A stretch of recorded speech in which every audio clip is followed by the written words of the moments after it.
Okay. Hey, Samantha. Hi, Emily. All right, we are back for a little bit of our Talking Heads talk. Let me make sure I'm in my gallery view. Yes, I am, because last time we recorded, it was like one face at a time, and I was very surprised to see it.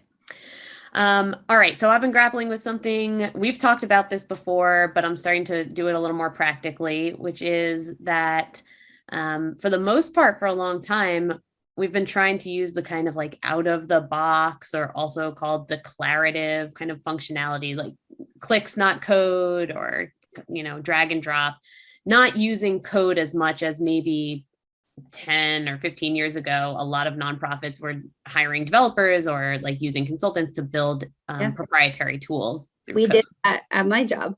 Yeah. So I feel like there was a push to stay away from it. And recently, I've been getting some help in adding in some more code based like functionality to support the work in some of my nonprofits. And that just always brings up this conversation again, like what is the right balance? What is our tech stack, really going to be comprised of? And I know that you have had a part of this conversation recently too.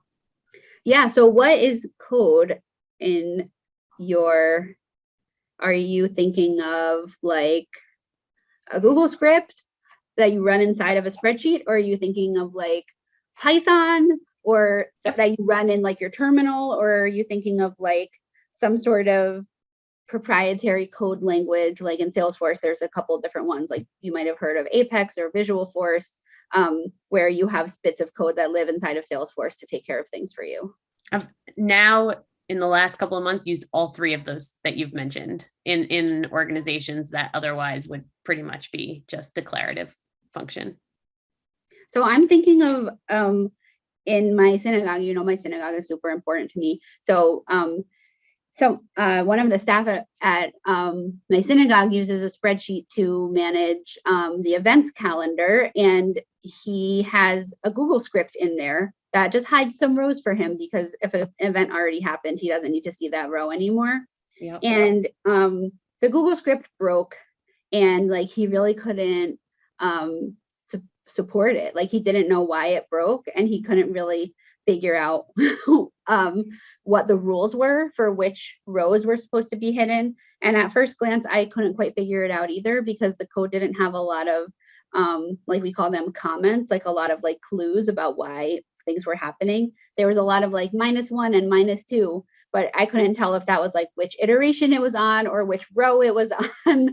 And actually, yeah, now that I'm saying this, Emily, you helped me get to the bottom of it. But I it was such remember an thinking interesting example for me because I was like, why not just use a filter? Or why not use a equals filter to move data to a different tab? Or why not make events in reverse chronological order so that you don't have to work? I was just so like, there are declarative solutions yeah, that could be used. Yeah. You know, maybe I'm just seeing some really good examples, but I think that nonprofits are and the folks working in them are really pushing the limits of what their tech can do, even in spreadsheets that they're asking for more. They're imagining and thinking big about what the possibilities are that these like systems could do, which I think is a super positive. I'm so mm-hmm. excited to see that. And then the question, I guess, does become like, if you can solve this declaratively, without code, should you? Which maybe the answer is yes, so that more people have access to that.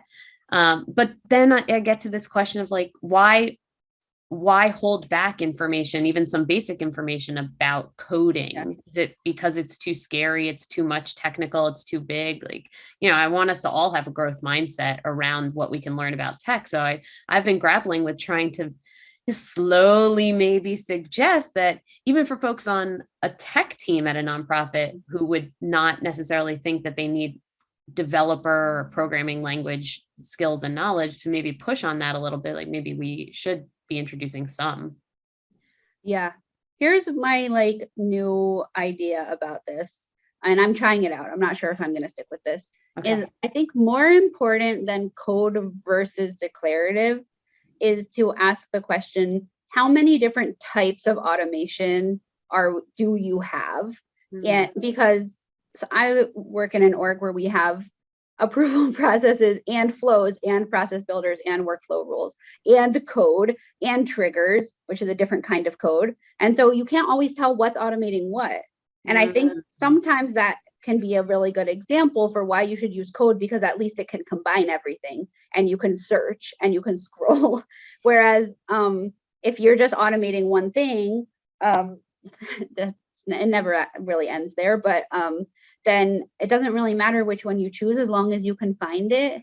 And so, yeah, I've just been really thinking about less, I guess, on whether one is like better or more efficient or like easier to learn, and more about like what's the big picture approach, because you know, I think that like kind of opens up some different questions. And if you can do everything in Process Builder, then great.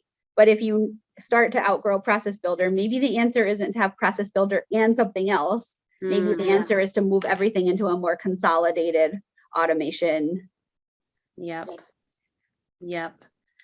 And just in case anyone is questioning, Process Builder being a like drag and drop sort of click area in Salesforce where you can utilize code written behind the scenes, but not have to write it yourself. Yeah, to automate. I love that. So, I mean, I know we are very interested in querying the binaries. So when it's like code versus clicks, it's never just that black and white of the issue. And I love how you brought it out to this bigger picture around sort of mapping your data flow and automations and what's happening in all your systems, regardless of whether it's being done because someone knew how to do the flow or the process builder, or someone knew how to write a Google script, just knowing what's happening, even if you don't know how it's happening.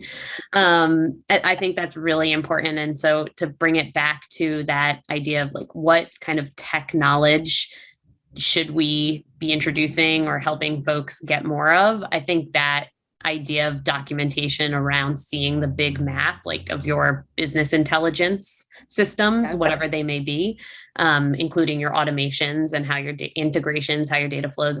I think that you've convinced me at least that that's a good place to start. So when we talk about like, do you need to learn code or do you need to have code knowledge or something like that on your team? I think the answer is invariably going to be some form of yes, even if it is you have the knowledge of code is just to know where it exists and why it's existing, not necessarily even that you could troubleshoot it. You might have to call someone in to do that, but to know. And I think it's also like expanding the definition of code. Like to me, code is a to-do list. And so everyone has some knowledge of code. You might not know how to write some computer coding language, but if we can democratize you know, what code could be, then we can have a lot more people included in figuring out if it's appropriate and where it lives in an org. And I think you're absolutely right. Like that's so empowering, and just the just awareness that that code is a thing that you have in your org and you might need to ask for help with it, but you have it, you can read it, you can print it out. One time I printed out code literally and I went over it with a highlighter. So there's so many more ways to interact with code than I think. I think what we don't want is the allergic reaction to code. We want to react with at least some form of confidence, like, okay, this is a language that maybe I don't know, but there's some words in there I might recognize, and like I am capable of interacting with this piece of technology, and let me get my buddy right to help out with it as well. Yeah, I really like that. You're my buddy too. All right. Well, so I want to hear from other buddies too, who are like thinking about these topics. Tag your buddy. Yeah. Tag your buddy in the comments. Thank you, Samantha. Bye.